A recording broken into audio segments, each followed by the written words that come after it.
Do you know what people like to eat in the fall in the United States? Have you ever been in a cooking or baking contest? In this video, you'll learn about food in the United States and syllable stress in the words contest and contest. In the fall, people in the United States like to cook and bake with pumpkin. Last month, I entered a pumpkin pie contest in my town. I used pumpkin and a lot of different spices in my pie. All the pies were good, but my friend's pie won. Nobody contested the results. Everyone agreed that her pie was the best.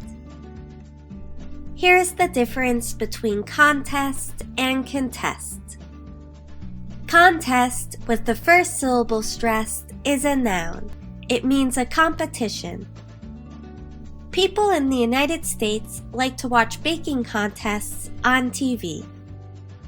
Contest, with the second syllable stressed, is a verb. It means to oppose. One of the judges contests the results of the apple pie competition. What foods do people in your country usually eat in the fall? Do they have food contests in your country? Tell us in the comments. This is American English. Thank you for watching.